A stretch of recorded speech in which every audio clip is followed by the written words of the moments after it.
तसव्वुर कीजिए कि आपकी एक बेहतरीन जिंदगी है, आपके रिश्ते, आपका सुकून, सब कुछ, और फिर सिर्फ बेहतर घंटों में सब खत्म हो जाए। ये सोचना भी मुश्किल है। बिल्कुल। आज हम जिस कहानी का जायजा ले रहे हैं उसमें बिल्कुल यही होता है। हमारे पास बेहतर घंटों की तबाही के उन्वान से एक बयानिया है जो एक खुशहाल घराने के सिर्फ 3 दिन में बिखर जाने की दास्तान है। जी। लेकिन हमारा मकसद सिर्फ ये दोहराना नहीं है कि क्या हुआ, बल्कि ये खोज लगाना है कि वो कौन सी नफ्सियाती दरारें थीं, वो कौन से समाजी दबाव थे जिन्होंने इस तबाही का दरवाजा खोला। ये एक बहुत अहम नुक्ता है, क्योंकि ये कहानी सिर्फ एक इंतबाह नहीं है। ये इंसानी फैसलों, फरेब और एतमाद की नौयत पर एक केस स्टडी की तरह है। सही। ये हमें मजबूर करती है कि हम उन चीजों पर सवाल उठाएं जिन्हें हम अक्सर जाहिरी शक्ल देखकर फौरन कबूल कर लेते हैं। तो आज हम इस तबाही की नफ्सियात को परत दर परत खोलने की कोशिश करेंगे। बिल्कुल। अच्छा, तो आइए मंजर तरतीब देते हैं। कहानी का जो मरकजी किरदार है, इमरान, उसकी जिंदगी एक पुरसुकून झील की तरह है। हम्म। एक मुस्तहकम नौकरी, मोहब्बत करने वाली माँ, एक छोटा भाई, मतलब सब कुछ अपनी जगह पर है।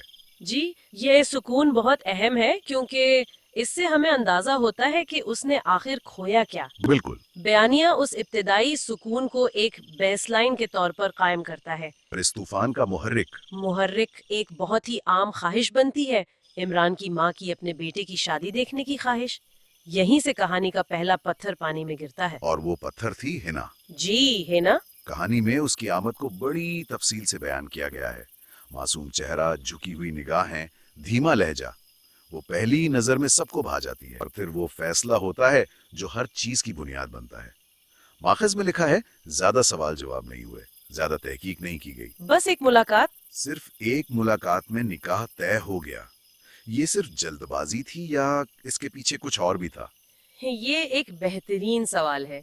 देखें, बज़ाहिर तो ये जल्दबाजी लगती है, लेकिन अगर हम गहराई में जाएं तो यहाँ दो ताकतवर नफ्सियाती उसूल काम कर रहे हैं। अच्छा। पहला, जिसे माहिरीन हेलो इफेक्ट कहते हैं। Hello effect? जी, यानी हम किसी शख्स की एक मुस्बत खूबी, जैसे खूबसूरती या ज़ाहिरी मासूमियत, को देखकर ये फर्ज कर लेते हैं कि उसकी बाकी तमाम खूबियां भी मुस्बत होंगी। ओह अच्छा। इमरान के खानदान ने हिना की सूरत को उसकी सीरत का सर्टिफिकेट समझ लिया। यानी उन्होंने एक खाली जगह को अपनी उम्मीदों से भर दिया। आपने बिल्कुल सही पकड़ा। और यही दूसरा उसूल काम करता है, कंफर्मेशन बायस या तस्दीकी तासुब। अच्छा। वो एक अच्छी शरीफ बहू ढूंढ रहे थे और हिना की जाहिरी शक्ल ने उनकी इस ख्वाहिश की तस्दीक कर दी। उसके बाद उन्होंने वो तमाम सवालात पूछने की जरूरत ही महसूस नहीं की जो शायद उस तस्वीर को खराब कर देते। उन्होंने वही देखा जो वो देखना चाहते थे। बिल्कुल। ये बात भी दिलचस्प है कि ये सिर्फ खानदान का दबाव नहीं था, इमरान खुद भी इसमें शामिल था। माखिज में है कि उसने सोचा शायद किस्मत ने उसके लिए एक अच्छी साथी चुन ली है। तो ये एक इज्तिमाई गलतफहमी थी। हाँ, जो सिर्फ एक तासुर पर मबनी थी। और यही इस कहानी को इतना हकीकी बनाता है। ये फैसले अक्सर इज्तिमाई तौर पर होते हैं। जब सब एक ही बात पर मुत्तफिक हों तो सवाल उठाना बहुत मुश्किल हो जाता है। सही। उन्होंने उसकी खामोशी को हया समझा, उसकी झुकी नजरों को शराफत। उन्होंने कभी ये नहीं सोचा कि खामोशी एक निकाब भी हो सकती है। और ये निकाब, ये पहली ही रात उतरना शुरू हो जाता है। जी। निकाह के बाद इमरान को अजीब चीजें नजर आती हैं।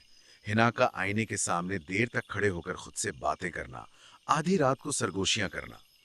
जब वो पूछता है तो जवाब में सिर्फ एक मुस्कुराहट मिलती है। ये वो लम्हा है जहां कहानी एक आम घरेलू ड्रामे से निकलकर एक नफ्सियाती थ्रिलर बन जाती है। और वो मुस्कुराहट बहुत अहम है। वो जवाब नहीं है, बल्कि सवाल को बेअसर करने का एक तरीका है। मतलब? मतलब ये कि वो सूरत हाल पर अपने कंट्रोल को जाहिर कर रही है। उस एक मुस्कुराहट से वो इमरान को ये पैगाम देती है कि तुम जो सोच रहे हो वो अहम नहीं है। ये नफ्सियाती खेल का आगाज है। तो इमरान के अंदर एक कश्मकश शुरू हो जाती है। जी, शक और हकीकत के दरमियान। उसे एहसास हो रहा है कि कुछ गलत है, लेकिन उसके पास कोई सबूत नहीं, सिर्फ एक अजीब एहसास। तो अब इमरान एक अजीब कश्मकश में फंस गया है। एक तरफ उसका शक और दूसरी तरफ हिना की वो मासूम शक्ल जिसे कोई भी झुठला नहीं सकता। बिल्कुल। और फिर अगले ही दिन ये अजीब रवैया पूरे घर को अपनी लपेट में ले लेता है। माँ बीमार पड़ जाती हैं, भाई के काम में मसाइल। घर में लड़ाई झगड़े। हाँ, और इन सब के बीच हिना एक कोने में खामोशी से बैठी है और माखज के मुताबिक उसकी आंखों में एक अजीब सी चमक है। ये मंजर तो बहुत ही खौफनाक है। देखें, ये तबाही की मंसूबाबंदी का अगला मरहला है। हिना का तरीकाकार एक वायरस की तरह है। वायरस? शुरू कर देती है। और उसका खामोश रहना? उसका खामोश तमाशाई बने रहना इस बात की अलामत है कि वो इस अफरा तफरी की वजह भी है और शायद इससे लुत्फ अंदोज भी हो रही है। वो अजीब सी चमक उसके कामयाब मंसूबे की अक्कासी है। तो वो एक गैर फाल किरदार नहीं है। बिल्कुल नहीं, वो एक फाल शिकारी है। और फिर कहानी का रुख मुकम्मल तौर पर बदल जाता है। एक बूढ़ी पड़ोसन जो अब तक मंजर से गायब थी, वो इमरान को रोकती है। जी। और वो एक ऐसा इंकशाफ करती है जो सब कुछ वाजे कर देता है। वो बताती है कि उसने हिना को रात को कब्रिस्तान में किसी काले साए से बात करते देखा है। और यहाँ आकर कहानी माफूकुल फितरत दायरे में दाखिल हो जाती है। सही। ये एक बहुत दिलचस्प मोड़ है। अब सवाल ये उठता है कि काला जादू यहाँ क्या है? क्या ये एक हकीकी माफूकुल फितरत ताकत है या ये एक इंतहाई शातराना नफसियाती हेरा फेरी के लिए एक इस्तारा है? एक इस्तिआरा?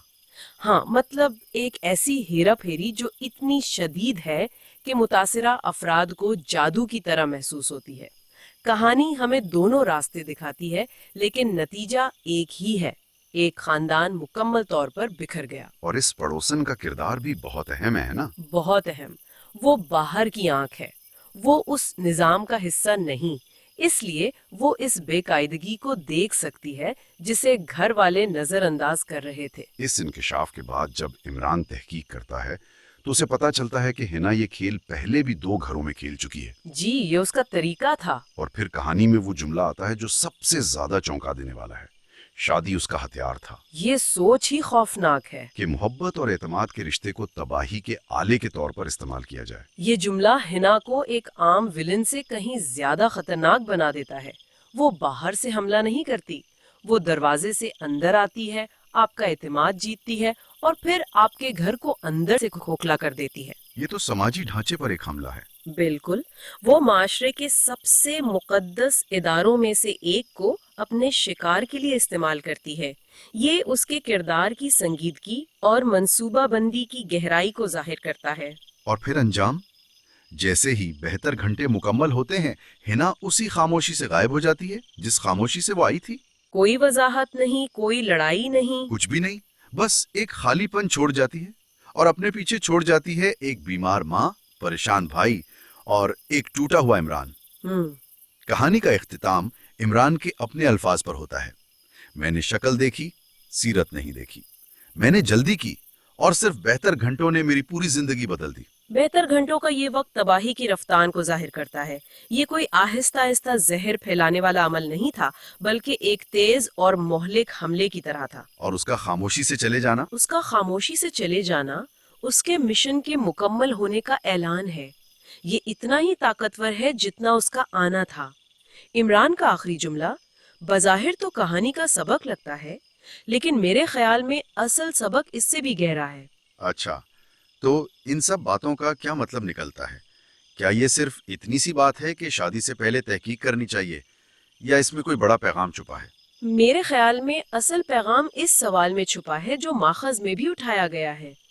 क्या हर खामोशी वाकई मासूम होती है? क्या हर खामोशी वाकई मासूम होती है? जी, हम खामोशी को अक्सर शराफत, हया या सादगी से जोड़ते हैं, लेकिन ये कहानी बताती है कि खामोशी एक बहुत ताकतवर हथियार भी हो सकती है। एक हथियार? हाँ, ये एक नकाब हो सकती है जिसके पीछे मंसूबे, इरादे और एक बिल्कुल मुख्तलिफ शख्सियत छुपी हो सकती है। ये तो बहुत गहरी बात है। यानी हमें न सिर्फ बोले गए अल्फाज पर, बल्कि ना बोले गए अल्फाज और खामोशी पर भी तवज्जो देनी चाहिए। बिल्कुल, हिना की खामोशी उसकी मासूमियत का सबूत नहीं थी, बल्कि उसके मुशाहिदे और मंसूबाबंदी का वक्त था। ओह, वो खामोशी से घर के हर फर्द की कमजोरियों का जायजा ले रही थी। वो देख रही थी कि किस रिश्ते में तनाव है, किसकी सेहत कमजोर है, किसके काम में परेशानी आ सकती है। और फिर उसने उन कमजोरियों पर एक एक करके वार किया। बिल्कुल। तो सबक सिर्फ ये नहीं कि सूरत ना देखो, سبق یہ ہے کہ انسانوں کو سمجھنے کے لیے وقت اور گہری نظر کی ضرورت ہوتی ہے۔ سطح کے نیچے کیا ہے یہ جاننا ضروری ہے۔ اس تجزیے کے بعد یہ کہانی صرف ایک خوفناک قصہ نہیں رہتی، بلکہ یہ انسانی نفسیات، سماجی دباؤ اور فریب کی نوعیت پر ایک گہرا تبصرہ بن جاتی ہے۔ جی، یہ ہمیں سکھاتی ہے کہ سب سے بڑا خطرہ اکثر وہ ہوتا ہے جو سب سے زیادہ بے ضرر نظر آتا ہے۔ اور یہ ہمیں ایک آخری قدرے بے چین کرنے والے خیال پر چھوڑ جاتی ہے۔ یہ کہانی ہمیں اپنے ارد گرد دیکھنے پر مجبور کرتی ہے۔ یہ ہمیں یاد دلاتی ہے کہ جو نظر آتا ہے وہ ہمیشہ پوری حقیقت نہیں ہوتا۔ ہر پرسکون سطح کے نیچے گہری لہریں ہو سکتی ہیں۔ یہ ہمیں محتاط رہنے کی تلقین کرتی ہے، لیکن اس سے بھی بڑھ کر یہ ہمیں انسانوں کو ان کی پیچیدگی میں سمجھنے کی دعوت دیتی ہے۔ یعنی اعتماد سوچ سمجھ کر کرنا چاہیے۔ جی، یہ ہمیں سکھاتی ہے کہ اعتماد ایک قیمتی چیز ہے اور اسے دینے سے پہلے تصدیق اور وقت کی کسوٹی پر پرکھنا دانش مندی ہے۔